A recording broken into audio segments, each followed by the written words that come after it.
Well, so much for snoring, right, Eddie? Right. Leading off last podcast with some snoring. This podcast, definitely not. Sleep has been minimal in the last 24 hours. The soap opera at West 56th Street continues. General Hospital, Days of Our Lives, Hourglass, whatever you want to call it. Are we approaching Emmy Award winning? Gotta be, right? Gotta be. Here? Got to be. I'm Kevin Bowen. We're back. Another edition of Kevin's Corner. Eddie Garrison is with us.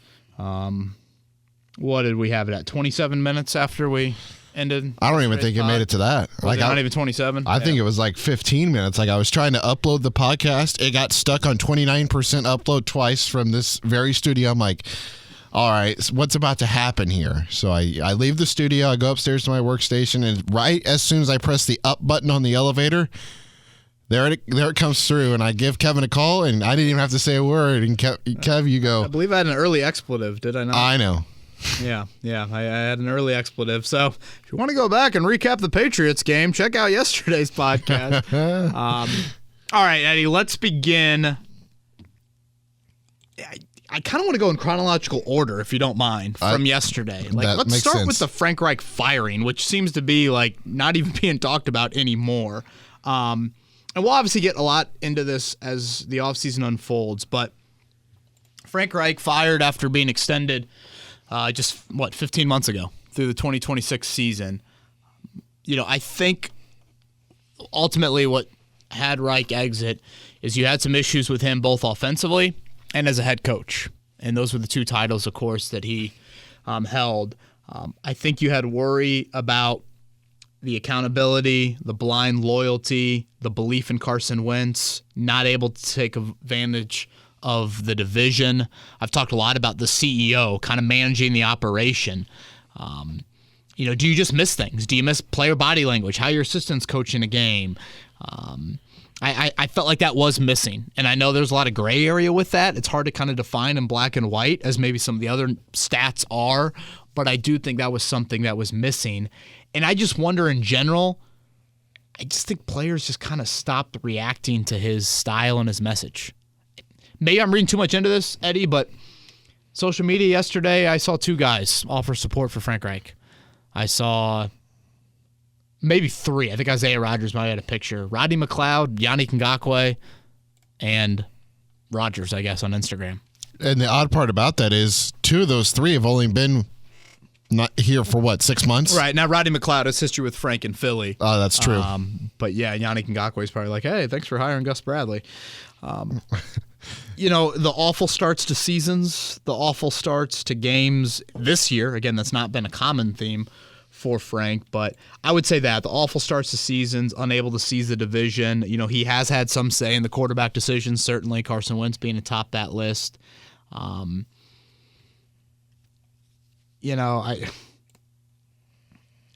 look at it and just think, are some guys better equipped to be coordinators? And is that a little bit more of where Frank is at? When you look at this season especially, again, the slow starts to games, no halftime leads in 11 straight. You look back on last year. Last year I thought was probably what started all of this, Eddie. The Carson Wentz decision is one part, and then the second part is you miss, and this plays into the first part, you miss the playoffs with 7 Pro Bowlers. The most in the league. That, I think, those two things ultimately is what did Frank in. Again, the record is nice, 40-33-1. I mean, that's an above 500 record. But you're trending towards 5 years without a division title, 1 playoff win. You finished 6th, 10th, 7th, and 8th in the AFC, and you're on, right now, you're 10th in the AFC. Again, that's coming from playing the easiest division in this conference. So the team itself, Kevin, has kind of gone downhill since that Week 14 bye last year. Yeah, really after the New England game. I mean, you start with that Cardinals game. Arguably, the New England game had some flaws. I was about to say, even still, like that New England game, that Arizona game, offense was not pretty. The only reason really they won those two games is because of your back and your defense. Right. Taylor put it on ice. Yeah, I wouldn't say that you won that game because of the quarterback and your head coach. It was trending down it was continuing to trend down a bad path. Yeah. And so I think there was merit for that. Again, I like Frank Reich a lot. I've told you guys this before. He is top 3 nicest human being I've ever come across. And Irsay still was like pounding the table for Frank even after he dismissed him last night. Say that again, sorry. Irsay was still like pounding the table for Frank last night during the press conference, even though at times I thought he took a shot at him with the analytics comment. Yeah. But there were moments where Frank definitely did, or Irsay did, point out Frank's resume, and I think he's right. And honestly, similar to Chuck Pagano's resume. I mean, Chuck had a really nice run here from a win-loss standpoint. But I think there's just times that in an era where it's time to move on, and things were stale. So. No issue with that. Again, the in season, there's pros and cons to it. Should we move into the Jeff Saturday? Yes. Do you have anything else you want to add about Frank? Nothing really. I'll be curious to see what he does. Does he retire? I mean, he's under contract through 2026. That's pretty good. Obviously, football has not been the sole thing on his life. He got into ministry right after playing. I saw that he will be making around $180,000 a week through 2026. Not bad, right? I would agree with that. Not too bad for... I don't know how many weeks that is, but that's going to be a lot of money to not do anything. The Jeff Saturday interim, stunned. Absolutely stunned. Our connection with him, in that, for those that don't know, he is a guest on our morning show, Kevin and Query, each Monday, usually around 9:30. He was a guest this Monday. Great poker face. Where were you when you found out about the Jeff Saturday news, and what was your immediate reaction to it? Yeah, again, stunned, Eddie. I was writing something. I guess I maybe just posted the Reich. Yeah, I think I was starting to write. I'm formulating kind of 2 articles right now. One on what you should be looking for in the next head coach. I'm starting to pile, and honestly, I did this a few weeks back, started to put together a head coaching candidate list. We can get into that in future pods. But that's what I was doing when I saw the Saturday news. To me, more than anything, it's just wild. Yeah. It's just a wild move. Unprecedented, without question. Jim Irsay, and I think my co-host Jake Query pointed this out really well earlier today on our morning show. Jim Irsay wants Peyton Manning. What's the closest thing to Peyton Manning? His center. Jeff Saturday. So I think in a way he's always courted Saturday. And you know what, to be fair, Saturday has done a lot on his own to be in this position. You look at what he's done league-wide from those labor negotiations in 2011, and we all saw the picture with him and Robert Kraft. I think that is something that he, beloved around the NFL. So Irsay, I think, has always really, really appreciated that about Saturday. Tried to offer him a front office job, back when he left here, and Ballard mentioned last night they tried to hire him on a couple different occasions in this era to be he even offensive line said coach. This season too. Yeah, 2019 was the first time, and then this. I thought was a little interesting. I'm curious exactly what that role would have been. I assume offensive line. But again, it's just wild to me that 2 weeks ago the Colts are down in Nashville playing the Titans in a game that the division is still up for grabs. At that point, I think you're game and a half back maybe of Tennessee. Your head coach that day is Frank Reich. Your quarterback that day is Matt Ryan. Your offense coordinator that day is Marcus Brady.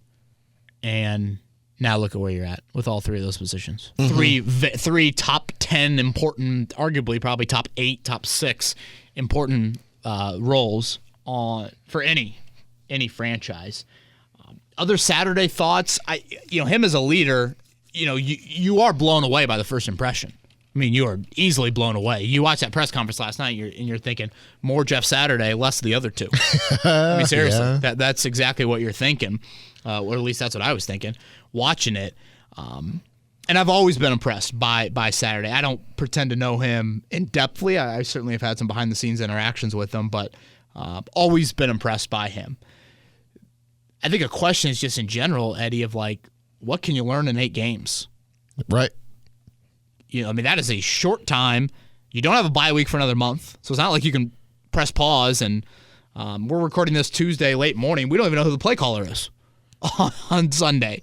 And then I guess I'm getting a little bit into the Irsay thing of like, how does then Jim Irsay properly evaluate Saturday if you do believe he's more than a consultant? Because to me, this is a 50-50 thing. 50% of it is he is paid to be a consultant. We should point out, consultants oftentimes are very third-party with no emotional attachment between the business that they're walking into. There's a ton of emotional attachment between Jim Irsay and Jeff Saturday. And Jeff Saturday and the Colts. Right, all of it. So that is like awkward, to be honest with you. And again, do you get the proper evaluation? Does Jim Irsay look at this through rose-colored glasses? So, yes, is he coming in here to assess a dysfunctional organization right now? Certainly. But I think there is a legit audition here to be the head coach and/or front office, GM, president, whatever you want to call it, moving forward. There is, without question in my mind, that is a legit thing that is happening right here. Could you see... this is all just based off of, I've had a handful of interactions with Jeff whenever, he would go on the Fan Morning Show before you and Kevin Aquari. Really cool dude. Do you have the impression that he is a player's coach? Yeah, I think, and again, this is something you have to do, and it's very difficult to achieve. I think he can walk a really fine line in being relatable to players, but also willing to hold them accountable when it's needed. We all have seen the clips, and yeah, they're fun clips to hear and see. Block. Yeah, with him and Peyton Manning on the sideline, but there's truth to that. Like, he challenged Peyton, and not a lot of people did. Yeah, I was talking to a former Colt recently, a little bit more Ballard or Grigson Pagano era, and pointed out that from what he heard about the Dungy era it wasn't so much accountability from maybe Dungy, but it was that locker room had so much player-led accountability. I think Jeff was a big part of that. But again, you just wonder how the locker room will react to it right here, right now. Will they react to that in a way that all of a sudden makes you think that dude can be the long-term coach? And not to mention, just in general, this is a massive step. Hebron Christian Academy, 20-16 as the head coach there. Oh, yeah. Hasn't coached there in a couple of years, and now all of a sudden, it's NFL Sundays. Time management, where's the challenge flag? Here are the headsets. Halftime's only 12 minutes long. Just the chaotic nature of how NFL games evolve. Again, the CEO type I've talked about with Frank Reich, I felt like at times a little bit in over his head. What's Jeff Saturday going to feel on the sidelines Sunday afternoon in Allegiant Stadium facing a team that record-wise is certainly not great? And a tweet where he put out that the Raiders are not a good team. Right, which is hilarious and just adds to the as the Colts turn, if I can use as the world turns soap opera there, that's where we're at right now.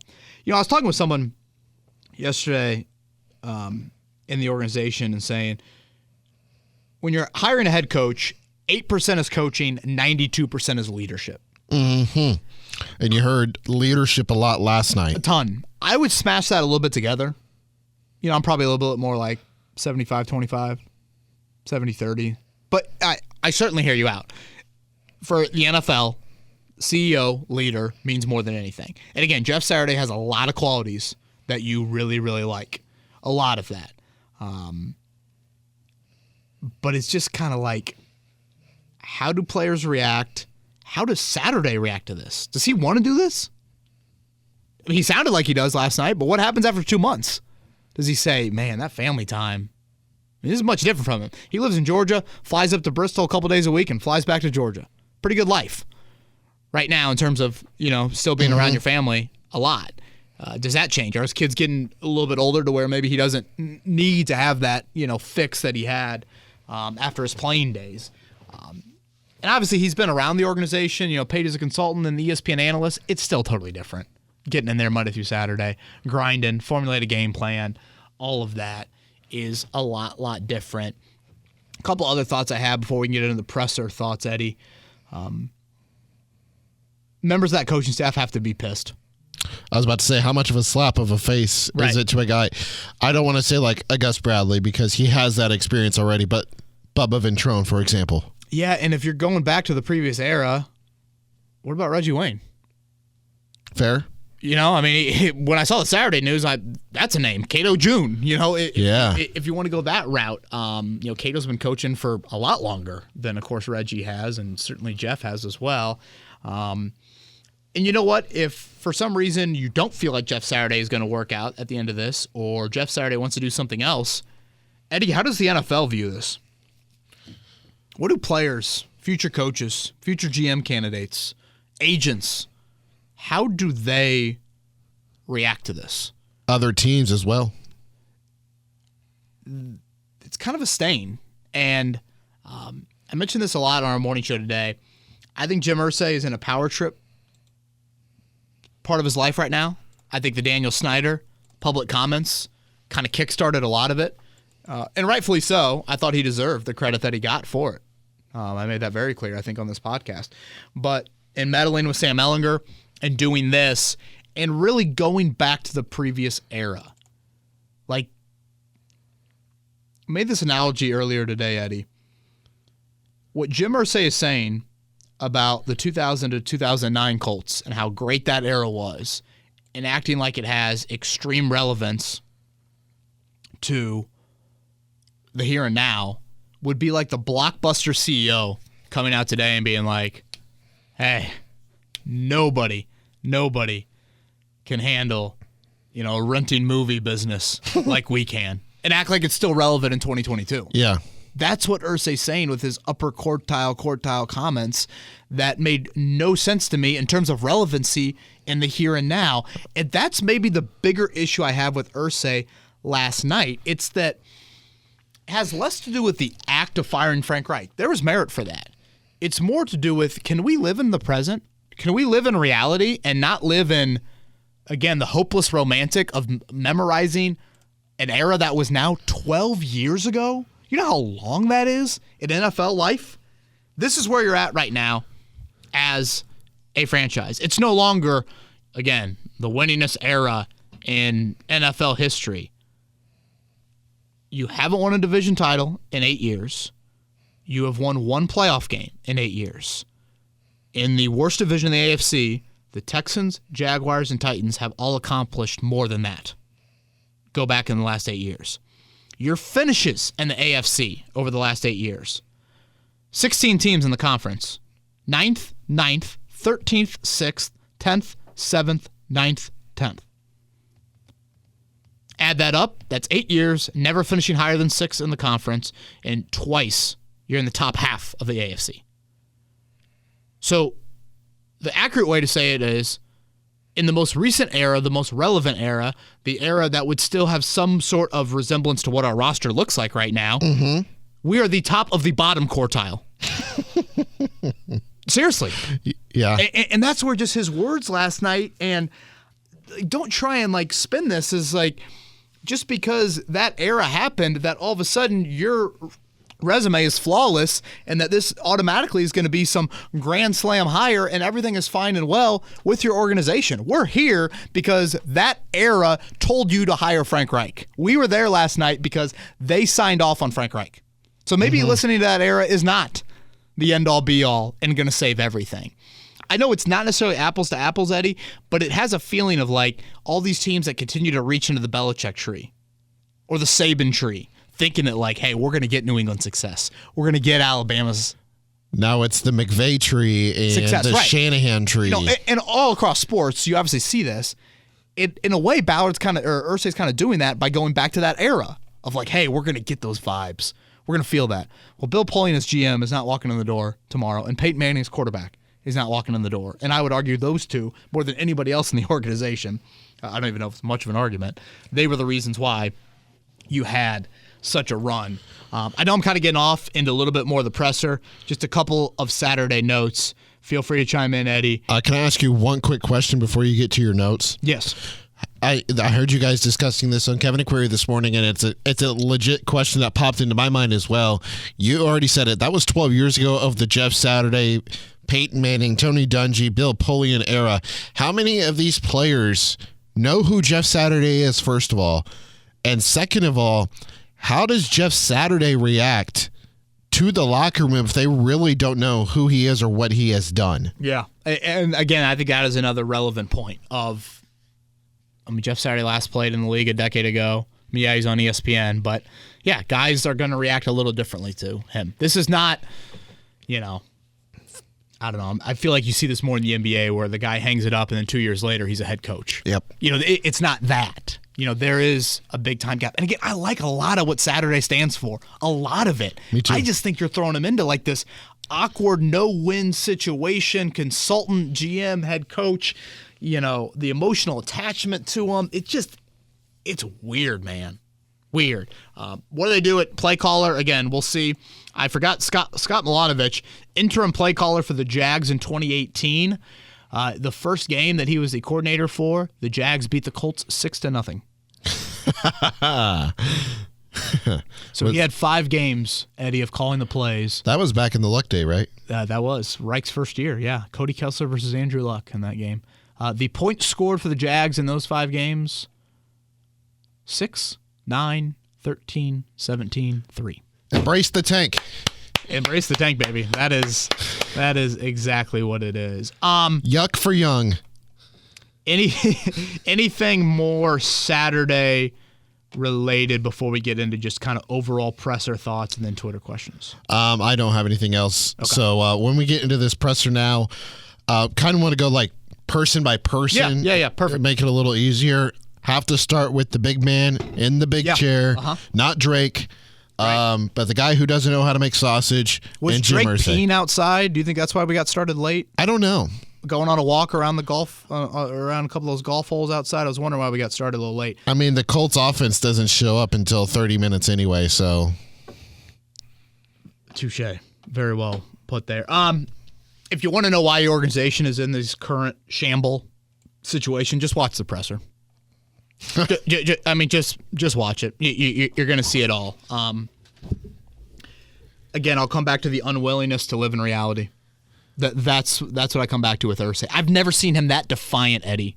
I usually he will acknowledge the state of the franchise in a much more of a transparent way than he did last night. It was odd. It was so defiant. Pot shots at Reich, Luck, the media. Those first 2 stand out to me more than the media. Who cares? I mean, shots of the media, that's fine. Like, whatever. I really don't have too much of an opinion on that. The weird analytics shot. Again, shot at Luck. I'm just sitting there like, what is going on right now? And there was the shot like towards other coaches in the NFL being scared. Yeah, I like Jeff Saturday because he has no experience and he won't run to analytics or have the fear of running. It was all just very, very odd to me. And I kept on listening to Irsay and think, again, this is a man that sat in that owner's booth and got down on the field at halftime 2 weeks ago, and the romanticism of that era encompassed him. Jeff Saturday's banging the anvil. Tarek Glenn's going to the Ring of Honor. Peyton Manning's there. Edge is there. Marv's there. Dwight's there, et cetera, et cetera. He's around Reg every day. He just romanticizes so much. And you know what? As human beings, we all do that to a degree. I don't want to act like, right. Some outlier as a human being. We all gravitate towards that. But he's in a position where you've got to remove yourself emotionally at times from that. And I just feel like this is a thinking of like, this is a cure-all. This is Hollywood. This is going to be great. This is going to work. It's going to be brilliant. I almost texted Frank Reich last night on my way home and told him congrats that he got out of that. It had that feel. And I'm watching that thinking and talking to people around the NFL. Hell, talking to people inside that organization last night. They're like, holy shit. Shit show. That is the exact response I got from multiple people, important people inside of that building and around the league. Again, if you're a head coaching candidate or you're a GM candidate and you're like, luckily there's only 32 of them, so people will be desperate enough to say yes. But that was a reaction that I had watching that. I mean, people, how about Sean Payton? You think Sean Payton wants to be a part of that? Hell no. No chance. It was a couple other things, I guess, Irsay related. He made it very clear that this doesn't happen if Jeff Saturday says no. If Jeff Saturday says no to him, Frank Reich is still the football coach here in Indianapolis. Jeff Saturday saying yes to this idea is why Frank Reich was fired. Hold on here. Here's the way that I also viewed this at the time. I didn't view this as if Saturday says no, we're not firing Frank. I viewed this as if he says no, then Saturday's not the guy and it would have been somebody else. No, see, I didn't get that vibe. I got the vibe that this is more about Saturday than it is about Reich. Eventually you would have got there with Reich. I don't act like that you wouldn't have, but I don't think they make this move in season without Saturday saying yes. Interesting. Yeah, and I'm pretty confident in that. I asked him, and I felt like the question deserved to be asked, and it was an awkward setting, certainly. I'm not going to act like I sat there and delivered in the smoothest of manners, but the question had to be asked, in my opinion, about Chris Ballard long term. And asking him that, and him being very defensive about Ballard's resume, which again it is to be expected. And then it attacked you guys. That's all. Saying the winning GM comment. Yes. 44 or 45-1. And you know what? Even if you want to put the record to the side, Eddie. Yep. Let's just put that to the side because it's an awkward first year with Chuck, but. Part of me says all I'm hearing about is numbers. Fourth in the NFL since 2000. Quartile. So, Ballard's resume is Ballard's resume. Even if you want to take out that first year and you want to put that record to the side, you're calling him immensely successful, I believe is a phrase to use. I might be paraphrasing there. No division titles. 1 playoff win. No direction at the most important position in sports. That definition of immensely successful, I guess, is not the Webster's that Kevin Bowen looked into when he was younger. That doesn't add up. Again, more of these just Irsay words I'm sitting there and saying, I've heard Jim Irsay and seen other owners around the NFL get asked these questions. If he wanted to, he could have fielded that question that I asked him and said, when you're in a place that we're in right now at 3-5-1, and we haven't won a division since 2014, everybody's under evaluation. Do you think everybody is under evaluation? That would have been a perfectly acceptable answer. Because, Eddie, what does it look like in 3 months if they get to the end of the season and Jeff Saturday says to Irsay, yeah, I think Ballard should be gone, and he fires him? Then those comments he just made last night are just so numb. I'm also not trying to diminish you here, but, do you think, even if that is true, do you think he would have said something like that with Chris Ballard immediately to his right? Well, first off, you could handle the press conference, I guess, in a different manner if you wanted to. Yeah. Secondly, Eddie, I think you could say everybody's under evaluation. Jeff's under evaluation. Chris is under evaluation. The 53 guys in that locker room are under evaluation. We are at a point right now in our franchise's history that we have not been in quite a while. Everybody is being evaluated, and they are week in and week out. I like a lot of what Chris has done, but at the same time, and I think Chris would admit this, we're in this position as well because there are some flaws on our roster. Yes. And I guess that kind of leads into Ballard. I thought it was typical Ballard. Body language. Yeah, but body language was very reminiscent of the Andrew Luck press conference. Ballard had some candid comments that I always appreciate out of him. I do. There was one question, he got asked about his roster, or, kind of his part in all of this, and he immediately points out how well the defense is playing. At the end of the press conference, you're in this kind of you're swinging your you-know-what around trying to get a question in. You're screaming and yelling trying to get a question. I kind of hate how that operates, but whatever. It's the nature of the business.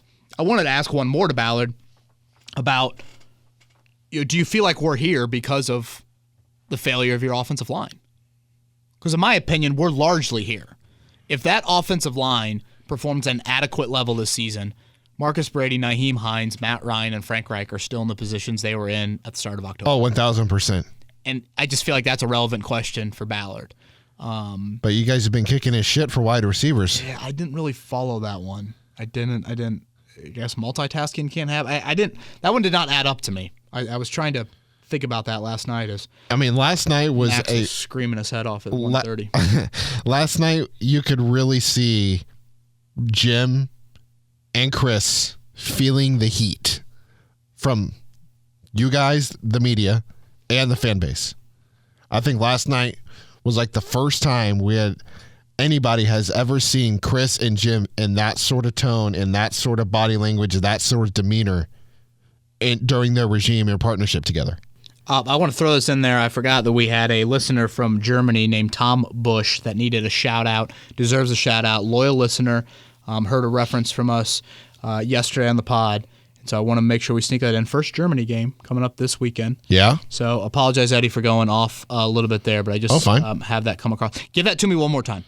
I said that last night was like the first time that we'd really seen the Jim Irsay and Chris Ballard underneath their partnership really feel the heat from the media and from the fan base, and it kind of showed in terms of how they were operating, from their demeanor, their body language, and their choice of words and how they said things. Yeah, I would agree with that. Again, Ballard typically walks a little bit more of a defiant, defensive. That's just kind of how he's wired, which I got no issue with it. I really don't. I know people look at it as smug and this and that. Whatever, that's his personality. Irsay was more the outlier for me. I'm not used to that from Irsay. Yeah. And again, that to me is a reflection of top-down, of what's acceptable within your organization at both GM and head coach. I get you made the move with Reich, but let's acknowledge to your fan base that you're in a current state that is not what we are used to. And I think your fan base deserves that. Saturday related. You got any more Ballard, or should we move to Saturday? We can move to Saturday. I don't have anything else Ballard related. Smooth. Great. I mean, he's at his best up there. I mean, he's tremendous. I mean, mid-presser, he's winking at his wife. I mean, he's just like, the dude just handles it all. He's just smooth. What smooth a stud. Operator. I like that they're playing Sam Ellinger still, and Bernard Ryman's going to be the left tackle. If you need a wingman, hit up Jeff Saturday. Exactly. Sign up for the future. I like the story you shared about Peyton Manning and John Lynch, and that those guys, X amount of years ago went back and, have kind of made a list of, all right, who would your coordinators be? Who would your assistants be? Who would your consultants be? Again, there's a lot about Saturday that I am intrigued by, curious about probably more than anything, but I'm just kind of like, what can you do in 8 weeks? How do you properly evaluate that? Leader. I've been been fortunate to be at NFL owners meetings where Saturday is presenting on behalf of the city of Indianapolis for Super Bowls. We obviously saw him very public in the labor negotiations back over a decade ago. I mean, this dude can lead. I don't doubt that. And, in a story that I'm going to publish later this week, leader, CEO, all of that means more than any other quality as an NFL head coach. But it's just such a job. I mean, Eddie, Hebron Christian Academy, 20-16, one playoff win, to now coaching on an NFL Sunday. Like, where's your challenge flag? Where's your headset? Halftime is 12 minutes long. The play clock starts running after every play. Time management, like all of these things. I'm not getting into like Monday through Saturday stuff. It's all just, it's a lot. Yeah. It's a lot. Now, the one thing I do want to say here, I know that we're going to throw out the record of 20-16 at Hebron Christian Academy, but we don't know what kind of talent he was working with. Sorry if that came across as me taking a shot at him. I know it wasn't, but I was like, that's just me putting that out there. Yeah.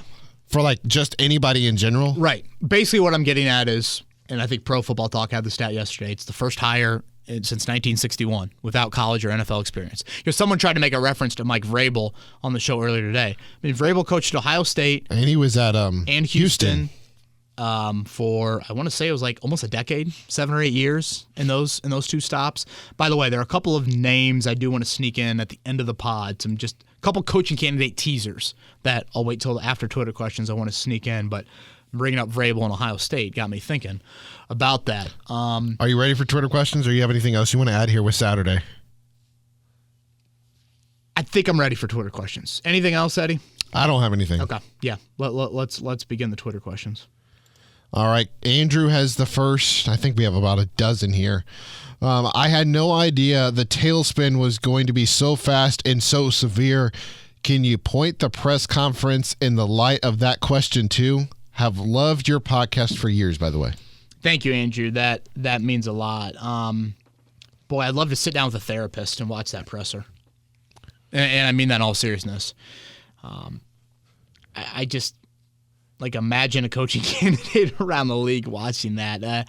The vibe was just awkward, man. Just really awkward because you have three guys in three very different roles up there. Yes. That probably is a big part of the awkwardness. I mean, Irsay's cracking jokes, and Ballard, I'm like, God, is Ballard is he awake? Like he's just a statue. Can we check his pulse? Can we check his pulse? Literally. And like you said, he got Saturday up there winking at his wife and, being Mr. Cool, Calm, Collected, and laid back. And like, I'll never forget the Grigson-Pagano presser. I tweeted out the picture of it last night. That was the last time I'd been in that building. Why? Monday night. And I'm walking back after that presser, and someone that very high up in the Colts organization at that time says to me, "We're so effed." Those two hate each other. I mean, that's right after the presser, And obviously we saw how it played out. Yeah. Grigson's fired a year later, and Pagano's fired 2 years later. I'm sitting up there last night thinking to myself, honestly, one of my prevailing thoughts, Eddie, if I'm Chris Ballard, I resign. Yeah. That was one of my prevailing thoughts. And maybe he's like, you know what? I'd rather be fired, keep the money. That would be like the ultimate worst thing, though, for Jim Irsay if Chris Ballard resigns, because then it's like, okay. How's that viewed around the league? Exactly, yeah. I was about to say, if he resigns, then that's a big message around the league. And again, I think coaches can fail in certain spots and succeed in others. GMs can. I mean, Bill Polian was fired a couple times. Ballard has got a nice resume. Let's not act like it's some horrific resume. So, if Ballard wants to bet on himself and wants to go to an owner that's a little bit more hands-off, why not do that? Because in my opinion right now, what this screams is Jeff Saturday will decide Chris Ballard's fate. And that is very awkward for him. It's got to be awkward. That's my opinion on the situation. Certainly, that's how he looked at it, or was responding last night with the body language. Dog is up next. If Jeff Saturday says no and Frank Reich stays until the end of the season, would Chris Ballard and Frank Reich had been let go at the same time? Did Ballard kiss a little ass and throw Frank under the bus to give a little extra time? Yeah, it's an interesting question. I mean, Ballard is back if you believe Irsay publicly. Again, take that for what it's worth. I do think what he said to Ian Rappaport and Chris Mortensen 2 weeks ago about Frank Reich being safe, that to me is different than what he said last night about Ballard. That's my opinion on it. Why wouldn't you just fire Ballard yesterday? Yep. I mean, do you need an in-season GM to that much? Ed Dodds can be your interim. If you really wanted to, couldn't you have done that? To Ballard and throw Frank under the bus, I don't necessarily think that. Would Ballard and Reich have been let go at the same time?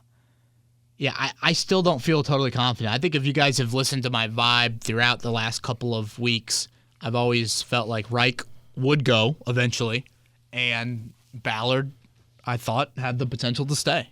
And so far, that's what we're seeing. Again, I would tie them at the hip, but I'm not ready to say that this is a Chris Ballard is going to be gone at the end of the year. We'll see how it all plays out. Again, I think him internally has a decision to make as well. But, I'm very curious to see how that dynamic is going to play out.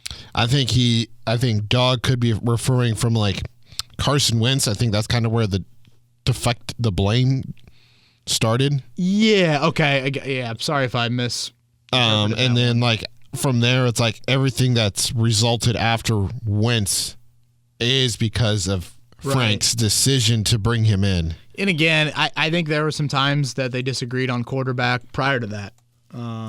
Look at where Nick Sirianni is in Philly. You think Frank Reich had some interest in that quarterback? I don't know. The world may never know.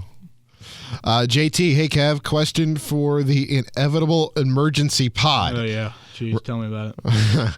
Robert Mathis tweeted that this is all a step to getting Peyton Manning to come back to town and clean things up. Any thoughts on how realistic that could be? Let me clarify, not as a coach, but as a consultant or general manager or something in the front office. Yeah, I think you got to acknowledge the Peyton and Irsay relationship is different. I don't think it's as cordial, even, if you will, as Jeff Saturday and Jim Irsay. Peyton's got a pretty good gig, clearly loves Denver, those aspects to it. Is there ownership stake? Again, all of these are skepticism reasons for me. Now, obviously, Peyton and Jeff are really close, but, is there an element of too many cooks in the kitchen with that? I mean, don't both of them want to have a lot of control? I would think that. I mean, Jeff Saturday and Peyton Manning? I guess if Jeff's the coach and Peyton's above the coach, but then do they want that? At some point, you got to fire them. It's not like Peyton and Jeff are going to be the GM and head coach forever. You want to do that to one of your best friends? I think all those things would be weighing on it. Not to mention, again, first time at both. I mean, I know Peyton jokes about it a lot on the Manning cast. He's going from, calling plays for Marshall's flag football team to all of a sudden this. And the same step up for Jeff Saturday. I just think we assume that, great players become great whatever they want to do. It's just not 100% a guarantee. Do I think these guys have some qualities that would lead to them being successful? I do. Just like I think Reggie Wayne has qualities that has led to him, I think, if he wants to, be a successful wideout coach, but not a given. Part of me also thinks, he lives in Denver. He doesn't really come back to Indy. So in my mind here, I feel like if he were to do something within a front office role, I don't think it would be with the Colts. I think it would be with the Broncos.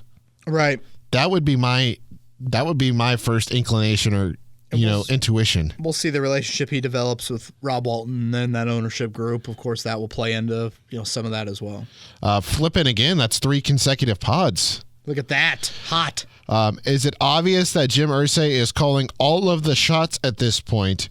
Why would he not go ahead and fire Chris Ballard and give Ed Dodds a chance? Is this a sign he is going to retain Ballard, or is this a lame duck situation? Yeah, it's an awkward situation. That's how I'll put it. I mean, GM's in season. I know we don't see that a ton. I mean, roster moves are very minimal this time of year, particularly after the trade deadline.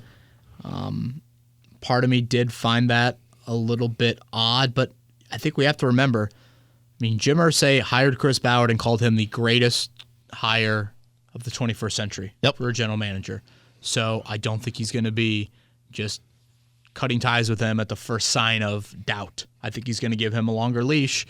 Now that Saturday's involved, though, again, you have Ballard's own thoughts on the situation. I'd be very surprised if we went into next year and it'd be those 3 men at the same 3 spot. Obviously, Irsay is going to be there. But Saturday and Ballard doing what they're doing this week. Drew is up next. Do you think the timing of this was planned? Doing all of this the week after the trade deadline, how many players would be calling their agents today if being traded off the Colts were an option right now? Yeah, the timing planned. No, I don't. I think the embarrassment of Sunday probably played into it. The trade deadline angle, I do think it was a missed opportunity with that. But I think this is multiple weeks in the works. Again, I'll go back to the Ring of Honor ceremony for Tart Glenn. Hopeless romantic. Jim Irsay looking down on it, saying, how do we get back to that? I want somebody to be a part of that. I think Jeff Saturday had discussions about this for well past yesterday or Sunday, Sunday night. Oh, by the way, did you see Julian Blackmon's tweet yesterday? Something about Snickers? Yeah, he sent that out at 12:11. He said, I need a Snickers. Yeah, I don't. Which was approximately an hour before the Jeff Saturday news got out. And about an hour and a half after the Frank Reich. Yeah, I don't know what I read. I'm not reading too much into that. I know. It's just interesting, though. Right. Reiki, I believe I'm saying this correctly. Will the Colts embrace the tank the rest of the season? Who the hell is going to call plays? Did Chris Ballard build this team to succeed for real? I think that's where he's going with this, with FR. For Reich. Frank Reich. Okay. For Frank Reich. Did Frank Reich do enough with what he was given to this season? My answer to both is a resounding no. Right. Yeah, Ballard is at fault too, certainly. And you know what? When you think back to kind of the head coaching hires of coordinators, it was all kind of weird. The hiring of Eberflus was Ballard. The hiring of Reich was Irsay. Just kind of all odd. Yep. It wasn't like the smoothest process and obviously McDaniels played a huge part into it. But it almost seemed like even Ballard hired Eberflus for McDaniels. If you go back on it. Ballard's obsessed with his defense. And I think that's another question. You got to think about big pictures. Like, if Ballard goes and you overhaul the defense, you've wanted this defense to be very specific to being, fast and the 4-3 and all of that. Are you going to have another defensive overhaul? That overhaul was huge from Grigson to Ballard. That is something I think to keep in mind here. I have about 6 questions left. Evan, with the firing of Frank Reich happening just a little over an hour ago, the one question I have is, what will happen to Gus Bradley now? He was brought in as one of the last pieces to what the Colts thought a, quote, Super Bowl caliber team. And while the defense has been good this season, I have to imagine with a new head coach being brought in this offseason, he gets fired or they, quote, mutually agree to part ways. Thanks. Yeah, I guess I just kind of hinted at a little bit of this, but that's a great question, Evan. I mean, what's your defensive approach moving forward? Chris Ballard is a big believer in that scheme, this system, the 4-man front, all those things. Does that continue? What does that look like for your personnel?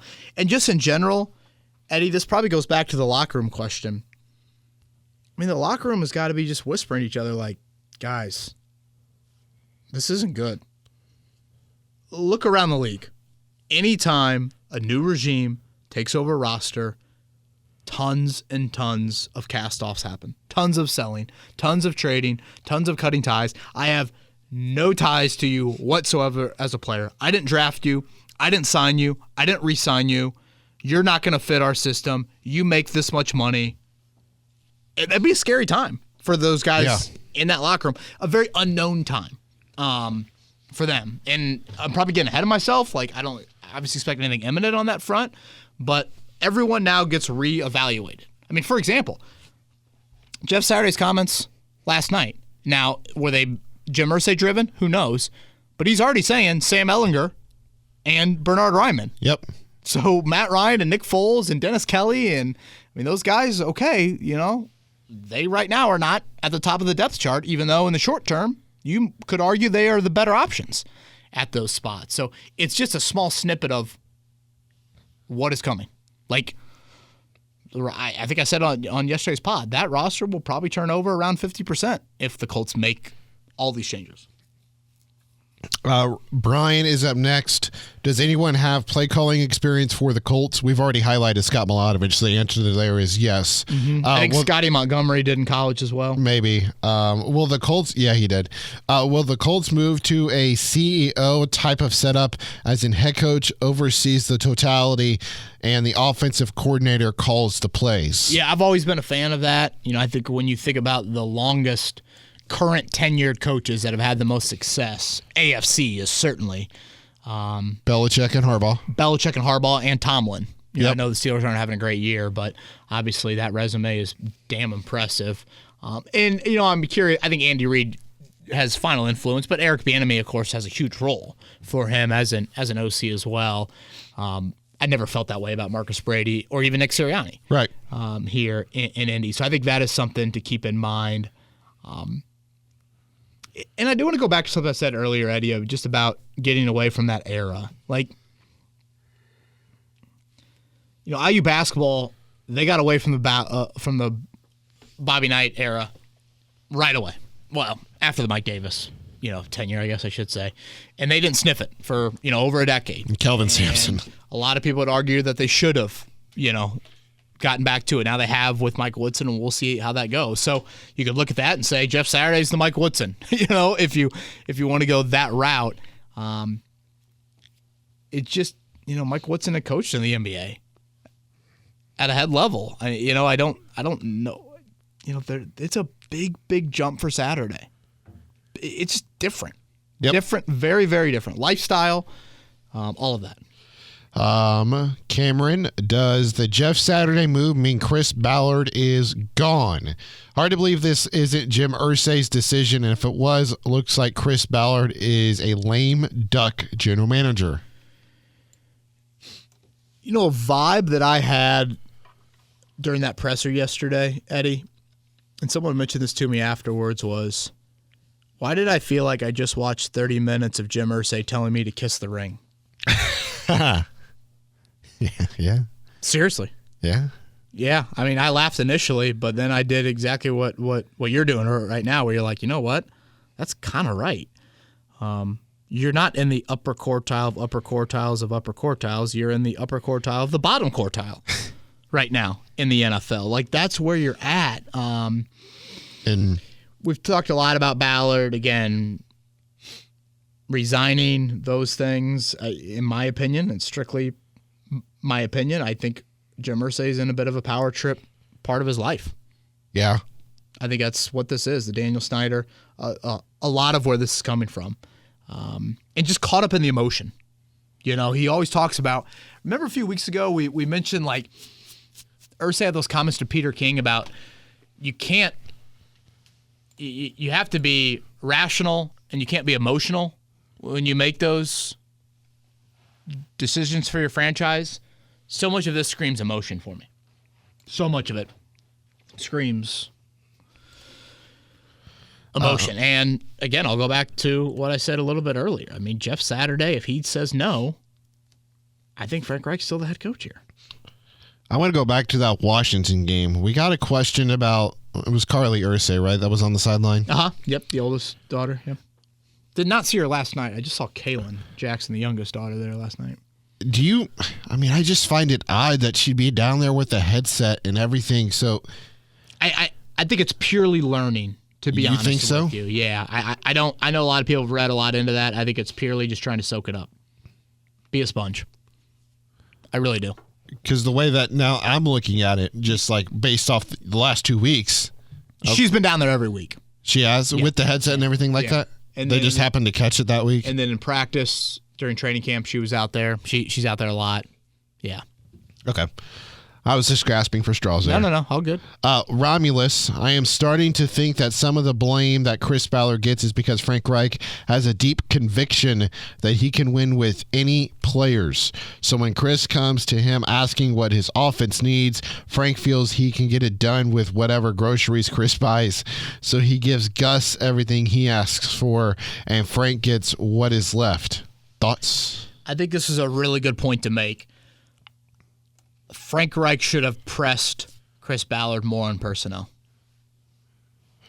I think there was a level of contentment. And again, part of this is Frank Reich's resume of, like, I'm the backup quarterback. Just tell me when to go in the game and I'll be ready to go. I felt like he had some of that as a head coach of, like, hey, give me whatever. I trust you to do your job and we will figure it out. And I think that's why I don't even know. I want to call it a relationship, but their pairing works so well. Sure. Yeah. I mean, from a relationship standpoint, it's great. You have to have that healthy tension, though, of, like, I can push you, you can listen to me and act on that, or push back, and we can have, a very, heated discussion. But at the end of the day, we both realize the roles that we're in. And I understand that Frank doesn't have full control over the personnel. He obviously doesn't.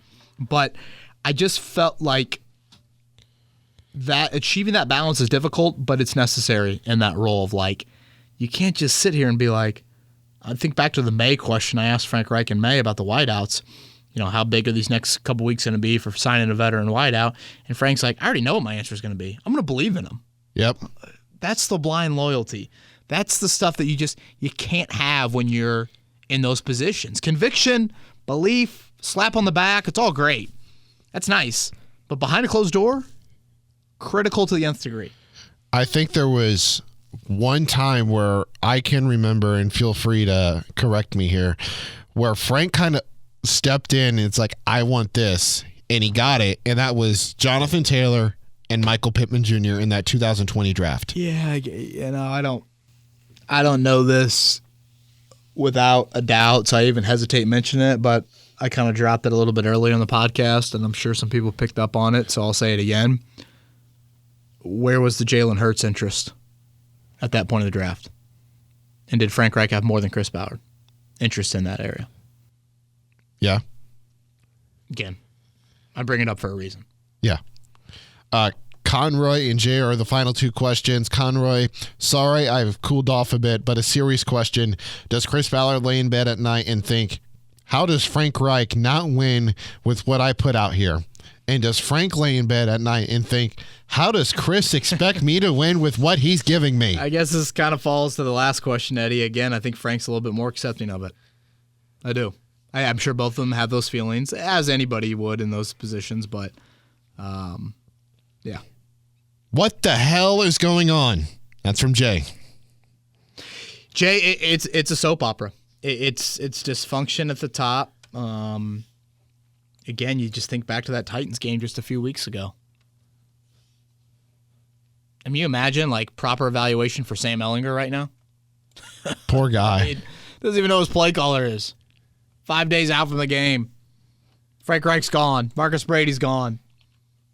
What? It's just wild. All of it is just so freaking wild. Again, some of the actions I understand, but in the way they went about them, the timing of those actions, like sending a message. This is where I'm like, I just kind of feel like sending a message in season falls on deaf ears. First off, the message sent from Irsay is, remember how good we were from 2000 to 2009. That was the overwhelming message that I got last night. Yes. Secondly, like at the end of the year, firing Frank Reich, fast forward to week 1, 2023, I don't think Shaquille Leonard is running out there for the first snap or DeForest Buckner being like, man, Irsay fired Reich mid-season last year. Anything can happen, guys. We got to get ready today. Team on 3, 1, 2, 3 team. I just don't think that move mid-season does a ton to instilling some sort of difference. Now, again, maybe Saturday walks in and boom, he says this is the culture, but that roster is going to turn over a lot. Can he install that culture in time? Does he instill that? I don't know, man. So many questions and not enough answers. We're not doing a pod tomorrow, right? We're done. I had one more from Zach. He goes, as crazy as it sounds, are there really any negatives to giving Jeff Saturday this audition? If he fails, oh well, the Colts get a good draft pick. I don't think we need to see Gus Bradley or John Fox for 8 games. Zach, I totally understand where you're coming from with that. I do think Bubba Ventrone would have been somewhat interesting to me. Yep. He's a guy that I would have gone to. I would not have gone to Bradley or Fox. He's the one that I would have gone to. And I guess, are there any negatives? The negatives that I would ask, and this falls in line with Jim Irsay meddling a few weeks ago, how does the league and the potential pool of candidates for head coach and GM, how do they react to Indy and to Jim Irsay? There were a lot of people, important people around the league watching that press conference last night. And that was not a good reflection on the owner and the current state of the organization. And at some level, there's just 32 of these. So these guys are, going to get desperate, and they're going to say yes to a job. But if you're weighing a couple of different, cities, franchises at the end of the day, could that be a deciding factor? I think it very well could be. All right, Kevin. There is a game to be played on Sunday. Dude, I don't even know what to predict. Raiders 23, Colts 13. I don't even know. But does that sound good? Let me look at something here. What's the line? That's 6, what I'm pulling 7? up. Colts, Raiders. According to ESPN, Vegas has an 86% chance at winning via their matchup predictor. Total 42.5. Raiders are 6.5 point favorites. Yeah, dude, I don't even know. Max Crosby's going to sack Sam Ehlinger a lot. That's probably that's my assessment on things. I'll go like 24-6. Didn't I tease I was going to name a couple coaching candidates? Yes. If Chris Ballard's involved in this decision, 2 names I'm keeping an eye on. Steve Wilkes. Leslie Frazier and Luke Fickell. Leslie Frazier was a finalist back when Reich was hired. Tony Dungy. On Tony Dungy's staff in 05 and 06. That would be Jeff Saturday involvement as well. Buffalo's defense, I think, doesn't have great talent, but yet they're pretty darn good. So that's a name that I think I would monitor. And Luke Fickell. Ballard loves what Luke Fickell's done at Cincinnati. I get the stigma against college coaches with Matt Rule and Chip Kelly, et cetera, et cetera. Cliff Kingsbury, I guess. I understand all of that. I'm not acting like this all of a sudden would work out, but the college roommate of Luke Fickell, Eddie Garrison? Yes, is Mike Vrabel. Mike Vrabel. Coached together as well. Again, if you're trying to tap into a little bit of Vrabel, is that a name to keep an eye on? The guy that I want to keep an eye on, too, just one guy, Steve Wilkes. Ballard, if he is there, he and Wilkes had a cup of coffee together. In Chicago, yeah. Yeah. We'll see. A lot to get to on that front here in the coming pods. Thanks, guys, for bearing with us. Apologize if you hate this content. Just doing my job. But thank you. Have a great week. Later.